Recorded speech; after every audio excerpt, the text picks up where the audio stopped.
everyone.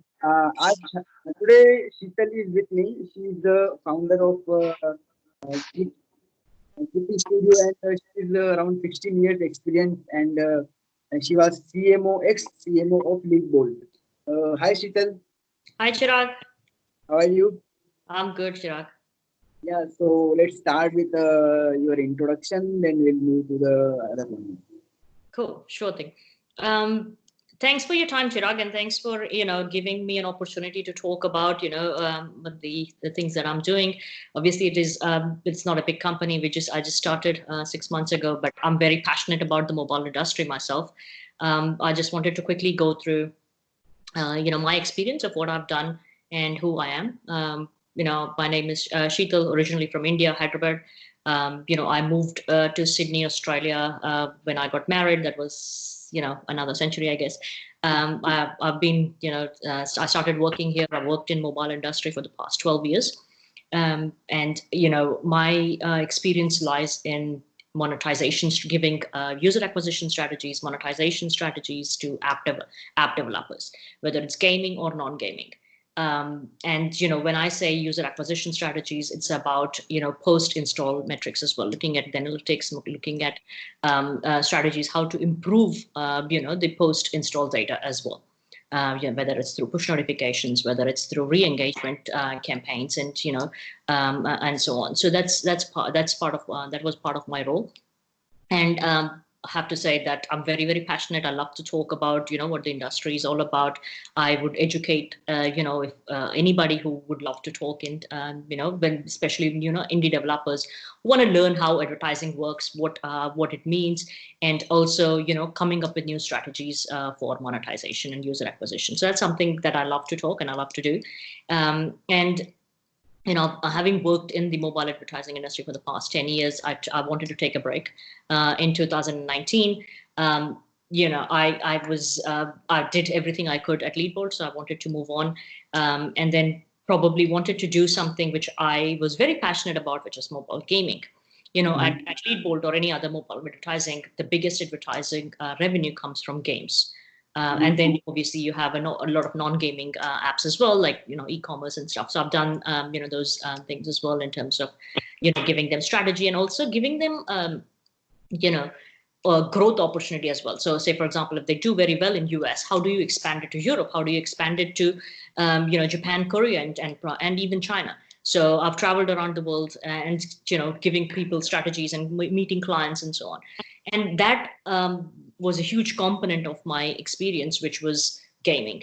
And when I was thinking about what my next thing was, I wanted to do something on my own, and I wanted to, start a small studio and have a small team, develop games, and see how I can monetize and actually make money from that.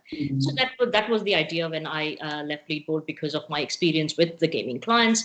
I've taught a ton of friends in the gaming industry who helped me out in the initial phase, saying, hey, you are in the right spot, you should be doing this and this. I've come up with a business plan saying my 3 months, 6 months, 9 months would look like this. And then, given the scenario, I didn't have experience on mobile development, the game development side, which I've never seen before, because most of the advertiser used to come when the app is live. So I wanted to see that side of the business as well, because I know what happens once the app is live on the store and what the post-install data would look like and so on. But I wanted to see the other side of the gaming world as well, which is game development.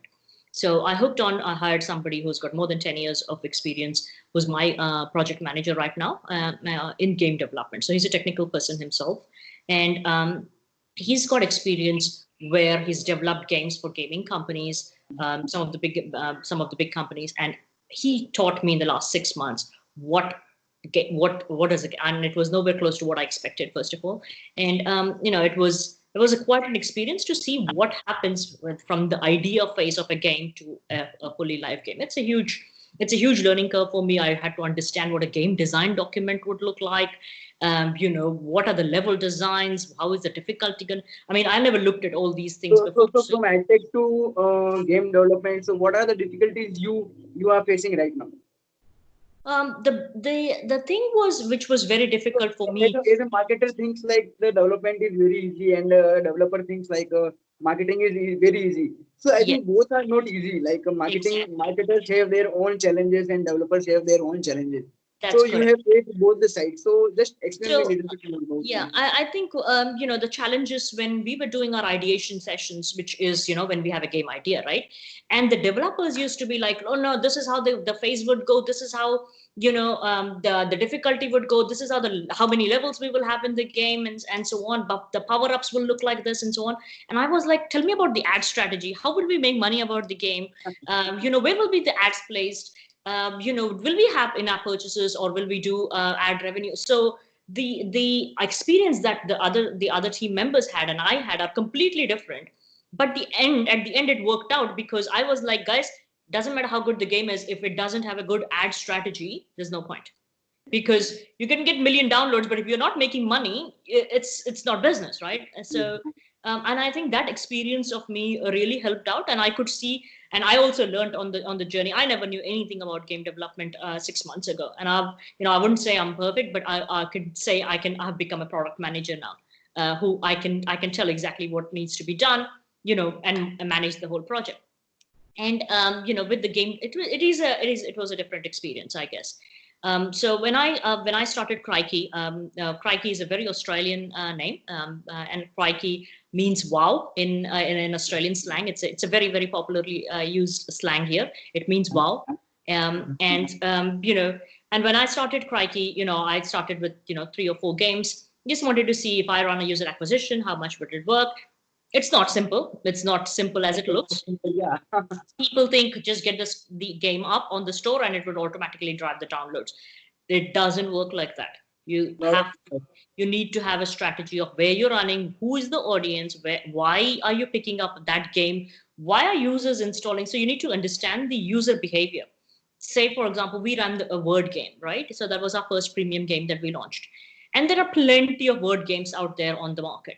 Why would a user download your game compared to any other game? And I think that's how you need to look at user experience, defining your audience, defining who your audience is. It doesn't matter which country. So we had a very proper strategy to go with. We had US, UK, Australian, Canada on our top regions. Started with Android first, then moved on to iOS. Had a lot of analytics and reports running in the background, mostly automated. And we could see, like, within 1,000 and 2,000 installs, what is the what is the driving factor? Where are the installs coming from? And what has the highest ROI? Because there's multiple sources, Facebook, Google, and there is no shortage of traffic at all when you talk about paid acquisition, right? It's only as deep as your pocket gets. It's a huge there's plenty of traffic. So the analytics in the game was super important to me, and we did.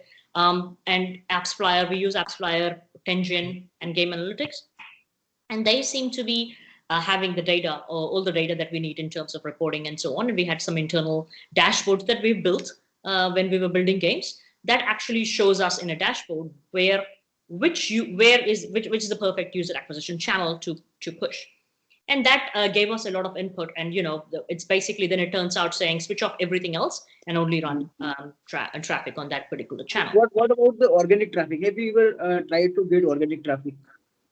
The ASO strategy, which is the organic traffic strategy, is very different to the paid traffic. So you need to decide if you're going that way or this way.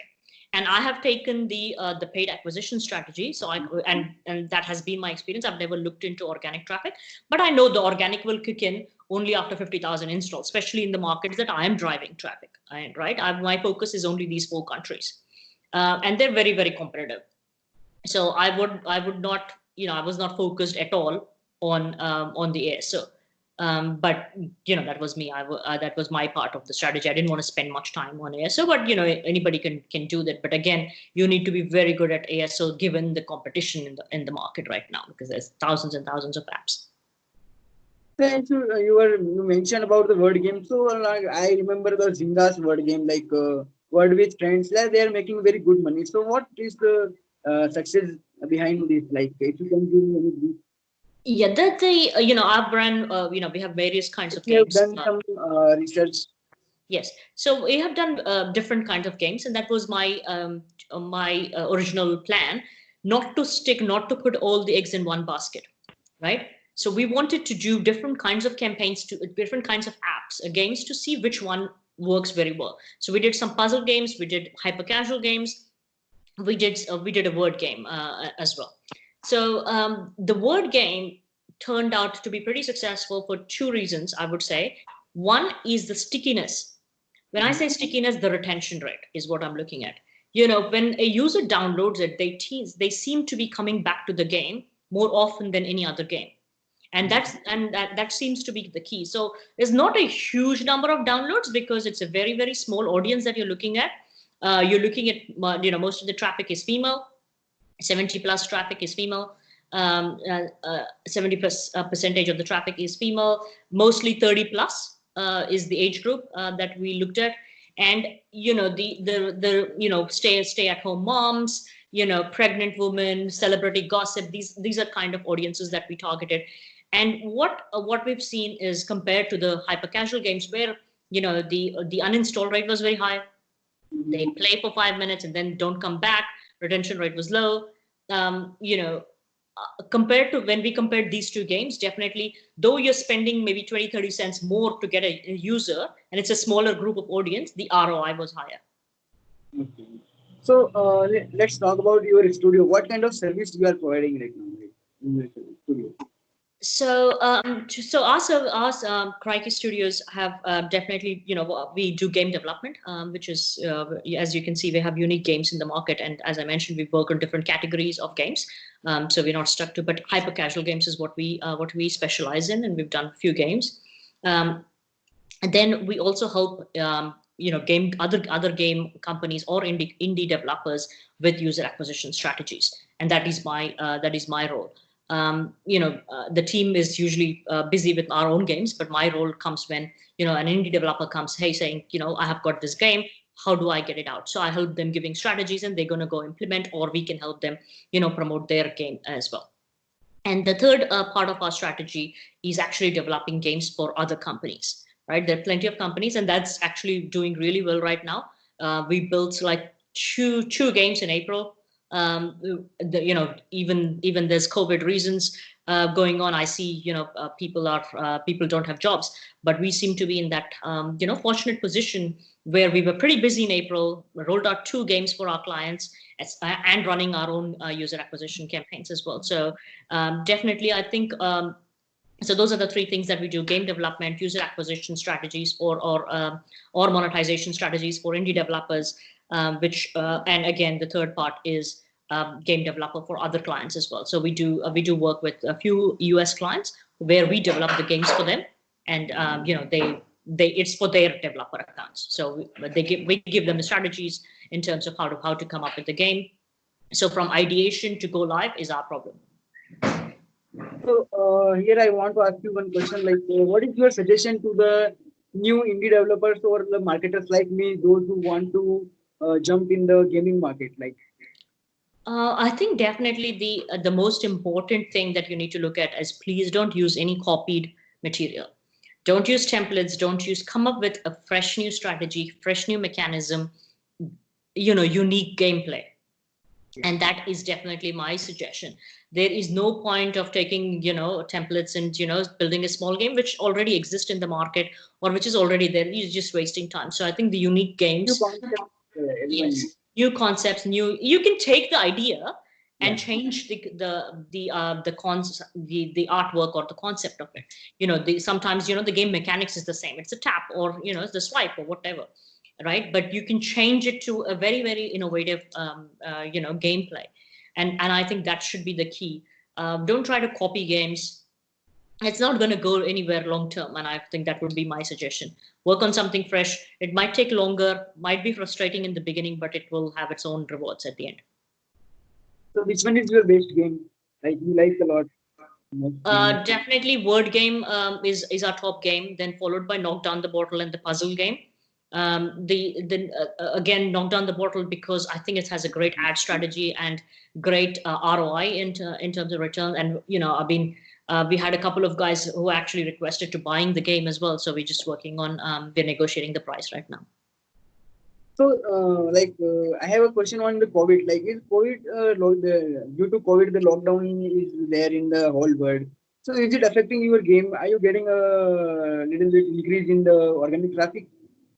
Not on all the games, I have to say. As I said, I think people have too much time on their hands, and they prefer games which has a long term gameplay, right? They're not looking at hyper casual games anymore because they have time.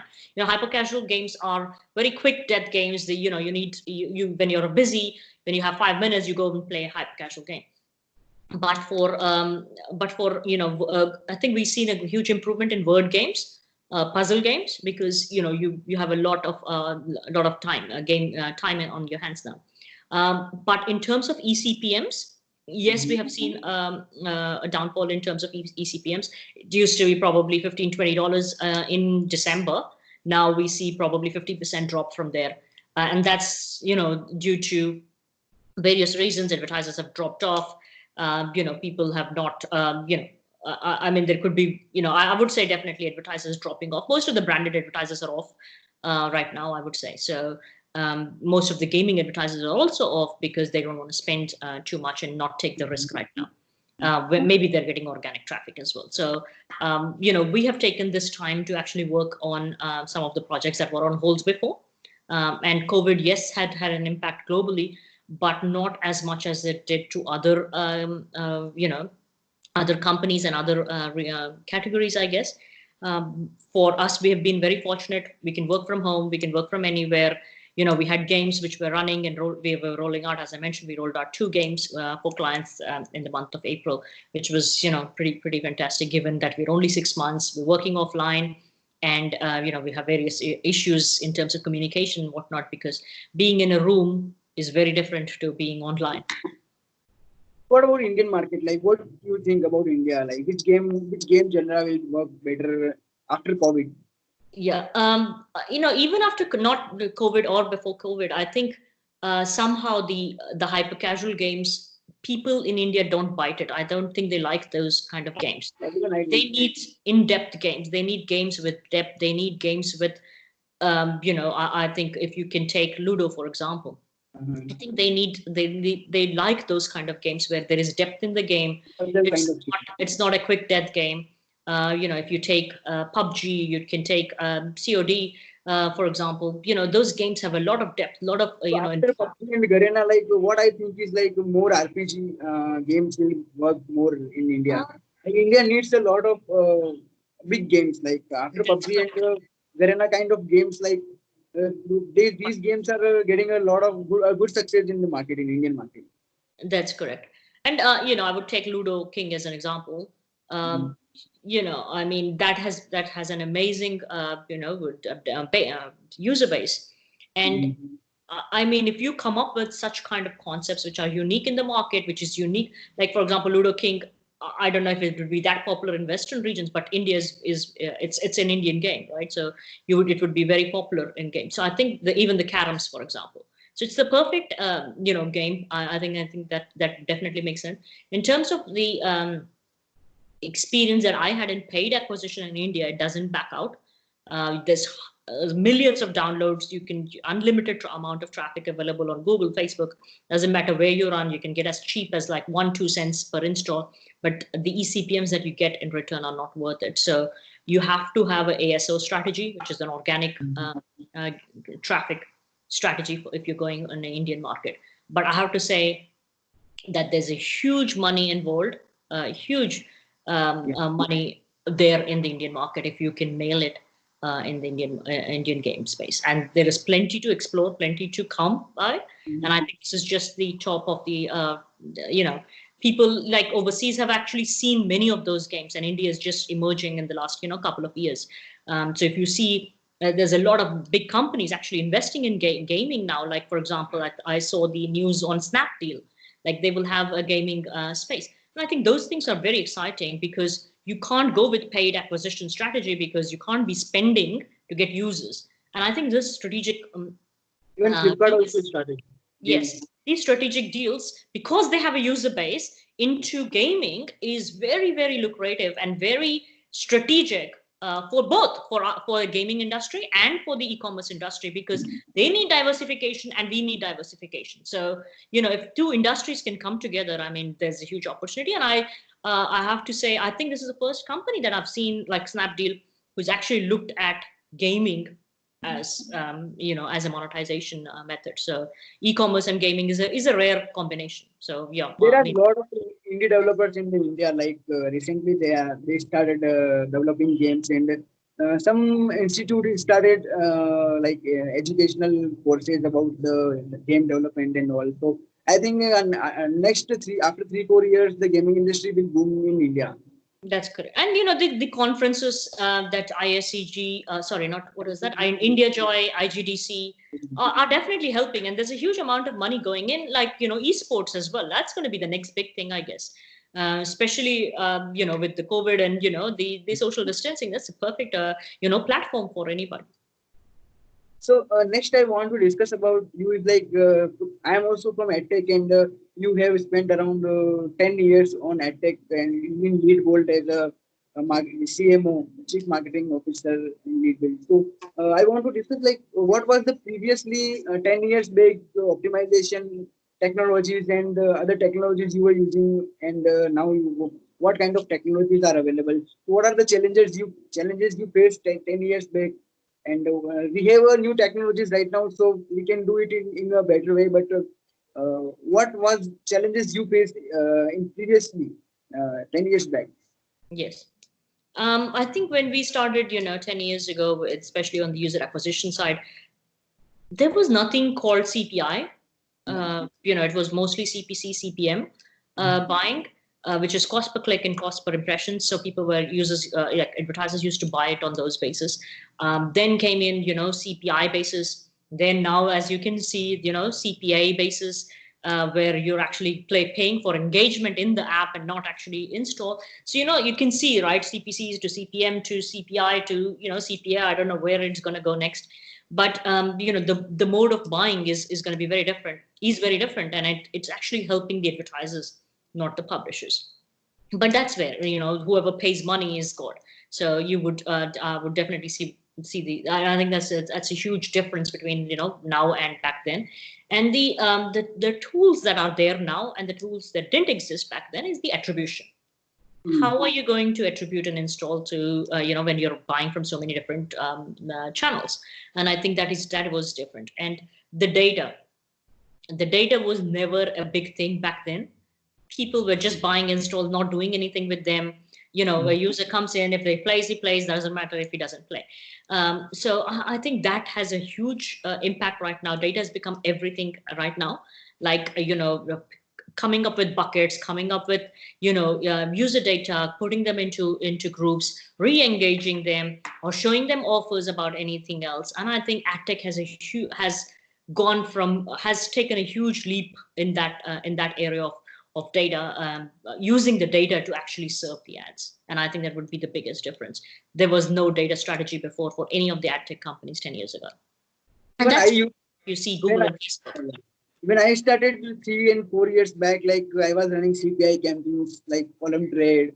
All these campaigns I was running on the CPI, and now all the campaigns shifted to the CPA. They need transaction, they need like something, some action they need. They are looking for some actions, transaction or something like that.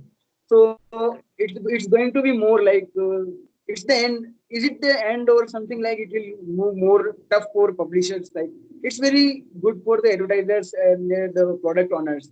But what about the publishers or affiliates? So those who are running it? Those who are running the campaigns, obviously I think they have also changed and matured right now, so they know that before it was a CPC campaign and now it's a CPA campaign. So it's a learning curve for everybody, and while the advertiser is also educating, I think everybody in the ecosystem is also educating themselves. And also been before, I remember back in the days, we used to pay upfront fees for a publisher to install our SDK, right? Saying, we'll pay you 10K, 20K to install our SDK, and so you can be with us for a year or 6 months or whatever the contract says. But that's how it was before. And now publisher has, I think our customer has become the advertiser, not the publisher. And the publisher understands that doesn't matter how good of an app I have, if I don't make money out of it, I'm nowhere. So I'm okay with making 50 cents instead of $0 right now. I know I used to make $1 before, but now even 50 cents is okay because I do understand how it works. So definitely the publisher has taken, it's a learning curve for everybody, and the industry has evolved, right? So they also know that's the technology is there now to fill or not to fill. Before it wasn't there, and this fill or no fill takes in place based on data, nothing else. Yeah. So even with data, we can do retargeting, like even affiliates started doing retargeting and all these things. Like Yes. advertiser is allowing them, and I think before 10 years, like retargeting and all these things were Didn't not there. exist. Yeah. Yep, there was no So the, upside, there was yeah. no Mhm. attribution companies to actually look at that data, right? So there was probably people were using Firebase at the lowest level, but yeah, they didn't have the data to actually look at, and now they have all the data and they know what works, what doesn't work. 7 days data is what is enough for these advertisers to look at to decide if they want to continue running the campaign or just pause it. So any suggestions about the edtech industry, folks, those who are new in the industry?